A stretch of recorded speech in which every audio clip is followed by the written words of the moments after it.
안녕하십니까. 뉴욕 중앙일보 박기수 경제부장입니다. 오늘은 옛날에 들었던 이 우화 한 가지 말씀드리면서 시작하겠습니다. 버전에 따라 조금씩 다르긴 한데, 옛날 어느 숲속에 원숭이가 왕노릇을 하는 곳이 있었습니다. 그러니까 열매가 풍성하게 열리는 지역에서 원숭이가 특별한 경쟁자 없이 왕노릇을 하고 있었는데요. 어느 날 이 여우, 원숭이에게 여우가 다가가서 이 신발이라는 물건을 선물을 하게 되죠. 그러니까 맨발로 쭉 다녔던 원숭이는 처음에 신발을 보고 이게 뭔가 했지만 선물로 받아서 신어보니까 폭신폭신하고 그동안 돌 같은 게 있어서 좀 발이 아프고 했는데, 신발을 신으니까 이제 그런 문제도 없고 해서 굉장히 좋아하게 됐습니다. 그래서 몇 차례 이제 신발을 신다가 보면 이제 해지니까 한 몇 차례 이 여우가 새 걸 또 갖다 주고 그때마다 갈아 신고 해서 굉장히 잘 썼는데, 어느 날부터인가 이 여우가 그냥 더 이상 이제 공짜로 선물로 주는 게 아니라 이게 굉장히 가격이 비싼 거라서 자기가 이 구하려고 해도 비싼 거라 이제 돈을 지불을 해야 된다. 돈이 아니고 이제 열매로 받았겠죠. 그래서 어느 순간부터 엄청나게 이제 그 비싼 대가를, 점점 더 강한 대가를 요구를 하기 시작했습니다. 근데 이제 신발을 그러면 안 신으면 되지 않냐 했지만, 이 원숭이가 그동안에 이 여우가 갖다 준 신발에 이제 적응이 돼가지고 발 밑에 있던 굳은 살도 다 없어져가지고 너무 이제 이 발도 부드러워지고 해서 더 이상 신발 없이 살기에는 발이 너무 아파서 더 이상 이 맨발로는 다닐 수 없게 된 상황이 된 겁니다. 그래서 결국은 여우가 요구하는 대로, 달라는 대로 과일을 다 갖다 바치고 마지막에는 결국 이 숲속에 있는 과일이 다 거들나자 그 숲을 떠나게 됐다는 그런 이야기인데요.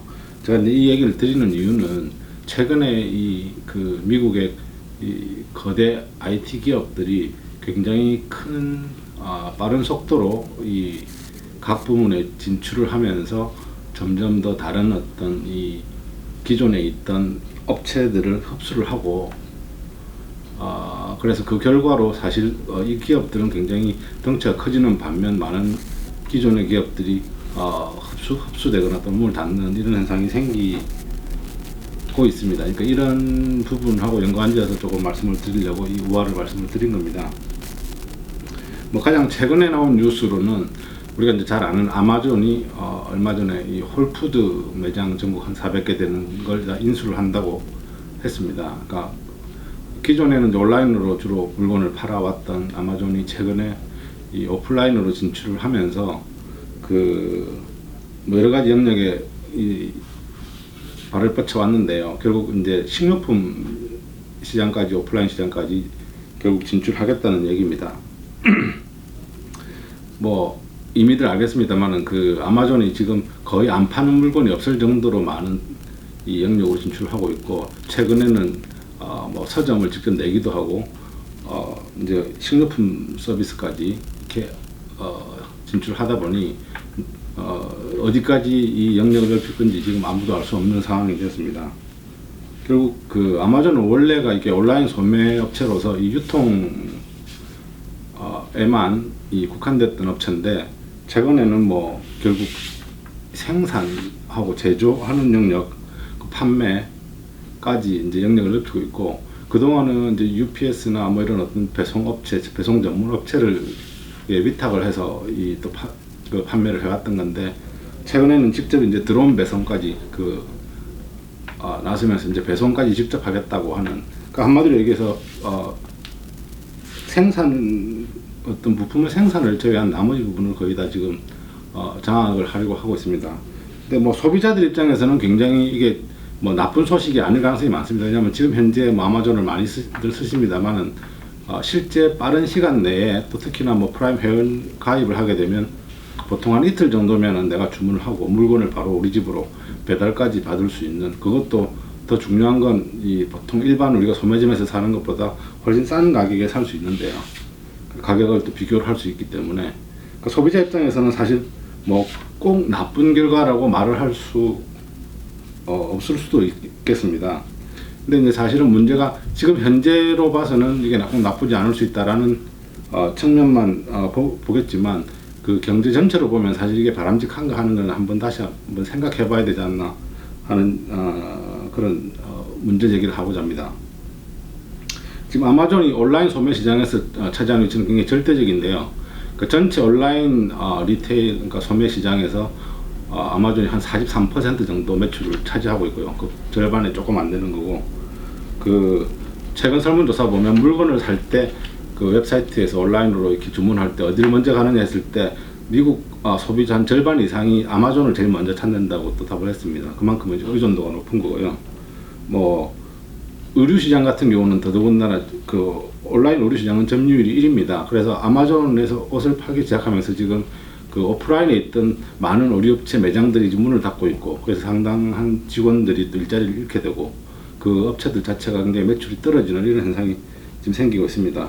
물론 뭐 조금 영향은 적겠습니다만은 아마존의 피해가 가장 컸던 건 아무래도 아마존이 최초로 이제 그 책을 파는 데서 시작을 했기 때문에 전자책 시장 같은 경우는 아마존의 지금 점유율이 73%를 넘습니다.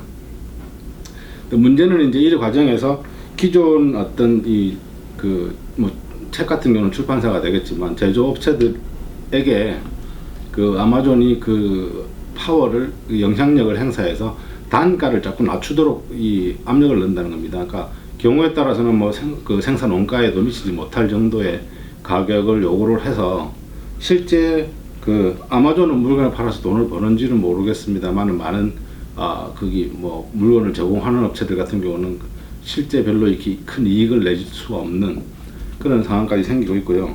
그 여기 이제 아마존의 그 가격 정책의 반기 내지는 또 불만을 표했던 뭐 전자책 같은 경우는 그 출판사 한 곳에 대해서는 이 판매 뭐 일종의 그 판매를 하지 않겠다 자기네에서는. 그리고 다른 업체들에게도 영향력을 행사해서 그 출판사 책을 팔지 못하는 조치를 내리게 해서 결국 그 업체가 항복하고 결국 가격을 내리는, 전자책 가격을 내리는 그런 결과가 나온 적도 있습니다. 또 그러면 뭐 이 아마존만 그러냐? 뭐 사실은 지금은 아마존이 굉장히 두드러집니다만은 이 대형 업체가 되면 독점적인 영향이라는 게 생길 수밖에 없습니다. 최근에 또 뉴스 나온 게 이제 구글이 그 유럽 연합 EU에서 24억 유로, 그 미국 달러로 하면 한 27억 달러에 되는 벌금을 부과받았는데요. 그 원인이 이제 보면은 뭐 불공정 거래 관행인데, 내용인즉슨 이제 예를 들자면 구글 검색을 하게 되면 이 구글 검색할 때 어떤 게 더 위로 올라오느냐 이거 기준을 정하는 게 상당히 그 주관적일 수도 있는 과정인데, 구글 측에서는 보통 그 지금까지 유럽에서 뭐 미국도 마찬가지일 겁니다. 아마 구글 자체 비즈니스하고 관련된 업소나 업종을 먼저 상위에 올라오도록 조작을 했다는 겁니다. 그래서 이제 이게 불공정 거래 관행이고 반독점법 위반이다 해서 벌금을 맞게 됐는데요.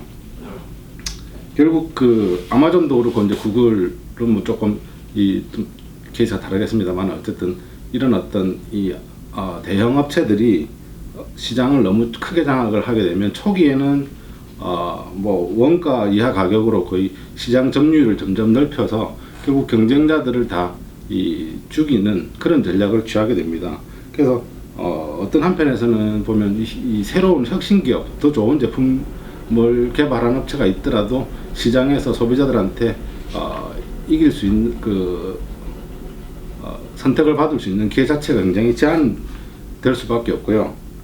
그런 과정이 이제 반복되다 보면 소비자들 입장에서도 결국 선택의 폭이 제한될 수밖에 없고, 경우에 따라서는 별로 좋지 않은 물건을 비싼 값에 사야 되는 그런 결과가 나올 수도 있는 겁니다.